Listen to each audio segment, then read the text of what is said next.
Welcome students. आज हम अंग्रेजी ग्रामर में इंग्लिश ग्रामर में टेंस का टॉपिक आप सभी को बताएंगे। टेंस यानी काल यानी समय। कहते हैं इंग्लिश की जो ग्रामर है उसमें जो टेंस का जो टॉपिक है वो बहुत ही महत्वपूर्ण है। यदि टेंस किसी भी विद्यार्थी को आ जाते हैं तो उसे आधी अंग्रेजी की ग्रामर आ जाती है। इसमें हिंदी से अंग्रेजी का अनुवाद हम कर सकते हैं, अंग्रेजी का हिंदी में शुद्ध अनुवाद हम कर सकते हैं। ये टेंस जो है वो काल, जिस तरह से आपको नाम से पता लग रहा है, ये समय के बारे में बताता है। जो वाक्यों में प्रयोग किए गए समय का जो संबंध है वो बताता है। आज हम आपको इसका परिचय करवाएंगे। सबसे पहले टेंस 3 प्रकार का होता है, जैसे आपने पढ़ा होगा वर्तमान काल, भूतकाल और भविष्यकाल, प्रेजेंट टेंस, पास्ट टेंस और फ्यूचर टेंस। वर्तमान यानी जो चल रहा है, भूतकाल यानी जो पास्ट टेंस जो बीत चुका है, और भविष्यकाल जो आने वाला है। इनके जो अंग्रेजी में इनके 4 भाग हैं। प्रेजेंट के 4 भाग, पास्ट के उसी तरह से 4 भाग और फ्यूचर के भी उसी तरह से 4 भाग। 4 भागों के नाम हमने आपको यहाँ दिखाए हैं, इसको ध्यान से देखें।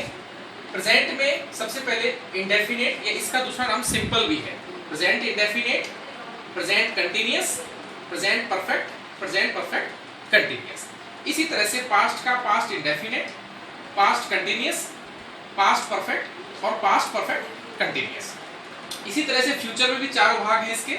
Future indefinite, future continuous, future perfect और फ्यूचर परफेक्ट कंटिन्यूअस। अब इन 12 जो टेंस हैं उनके जो नियम हैं, अंग्रेजी में क्या पहचान है उनकी, हिंदी में क्या पहचान है, हिंदी में हम उनको किस तरह से पहचान सकते हैं, अंग्रेजी में किस तरह की हेल्पिंग वर्ब, मेन वर्ब इसमें इस्तेमाल होती है, क्या इसकी स्ट्रक्चर होती है, इसके बारे में हम बेटा हम आपको टेंस के बारे में बता रहे थे। प्रेजेंट इंडेफिनिट सिंपल टेंस, पहला टेंस प्रेजेंट में हम आपको बताने जा रहे हैं।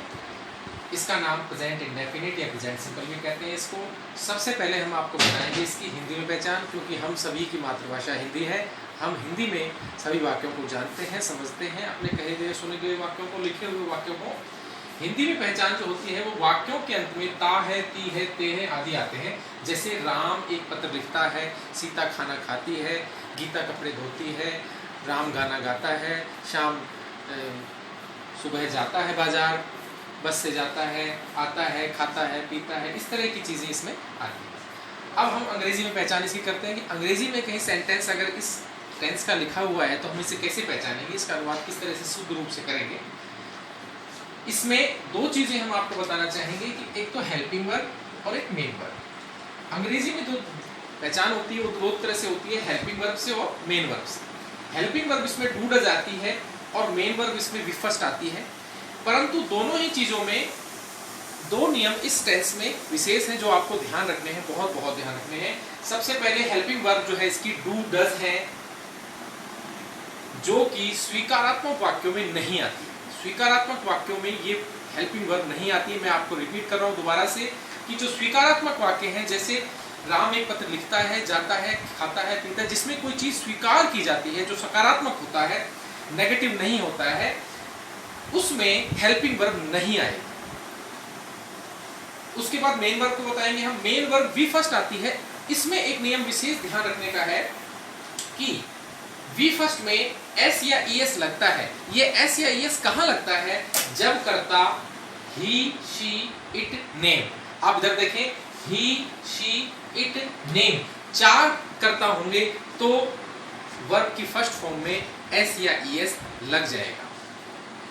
अंग्रेजी के वाक्यों में हम जो स्ट्रक्चर देखते हैं वो होती है S V O, S for subject, V for verb, O for object. अब हम यहाँ 4 प्रकार के वाक्य आपको बता रहे हैं स्ट्रक्चर में। अफर्मेटिव नंबर 1 स्वीकारात्मक जिसे कहते हैं, नेगेटिव नकारात्मक, इंटरोगेटिव प्रश्नवाचक और इंटरोगेटिव नेगेटिव यानी प्रश्नवाचक नकारात्मक। Interrogative negative.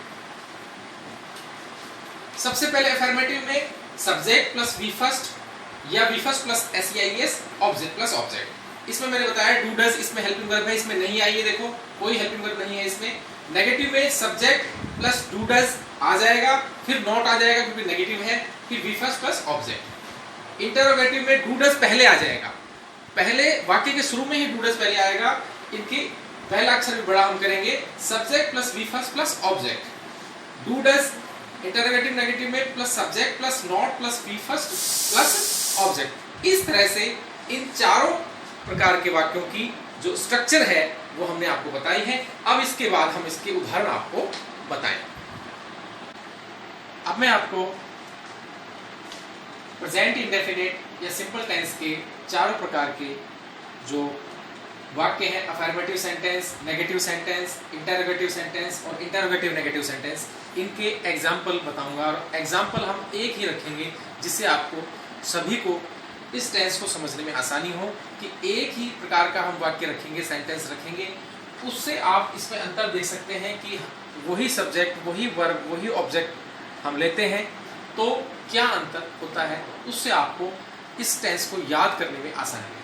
हमने वाक्य लिया, जैसे शुरू में हमने लिया था वही वाक्य हम रख रहे हैं यहाँ पे, राम एक पत्र लिखता है।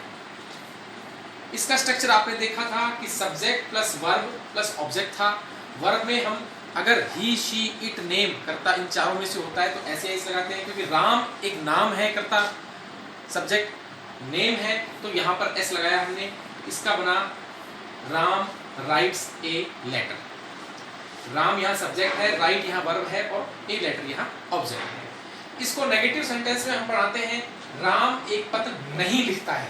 अब आपको क्लियर हो गया होगा नेगेटिव सेंटेंस में क्या होता है, यहाँ पे नहीं लग जाता है। नेगेटिव सेंटेंस में अब यहाँ पे हेल्पिंग वर्ब आ जाएगी। हमने स्वीकारात्मक वाक्य में, अफर्मेटिव सेंटेंस में हेल्पिंग वर्ब यूज नहीं की बिल्कुल यहाँ पे। अब यहाँ पे हेल्पिंग वर्ब यूज होगी Ram does not write a letter. अब आप कहीं सोच रहे होंगे कि डज हमने प्रयोग किया, मैंने आपको दो हेल्पिंग वर्ब बताई है, डू और डज। इस डू और डज का नियम वही रहेगा जो यहाँ पर एस या ईएस मेन वर्ब में लगने का नियम है। जहां पर ही, शी, इट, नेम चार कर्ता होंगे वहां पर डज आएगा और सभी कर्ताओं के साथ डू प्रयोग होगी, इसलिए यहाँ पे डज प्रयोग हुई है, Ram does not write a letter. इसके बाद इंटरोगेटिव सेंटेंस, प्रश्नवाचक वाक्य, इसी में हम प्रश्न करेंगे क्या राम एक पत्र लिखता है। अब इसमें जिस तरह से मैंने स्ट्रक्चर में बताया था, हेल्पिंग वर्ब डू डज पहले आएगी तो इसकी हेल्पिंग वर्ब डज है, does Ram write a letter. यहाँ पर हेल्पिंग वर्ब पहले होगी है, फिर सब्जेक्ट, फिर वर्ब, फिर ऑब्जेक्ट। इसके बाद चौथे प्रकार का सेंटेंस इंटरोगेटिव नेगेटिव सेंटेंस, प्रश्नवाचक नकारात्मक, जिसमें प्रश्न भी किया जाता है और नहीं भी आता है, क्या राम एक पत्र नहीं लिखता है।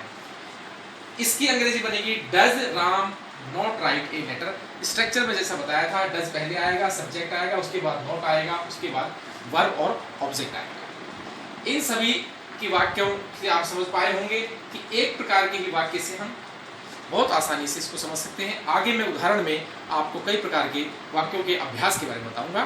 धन्यवाद।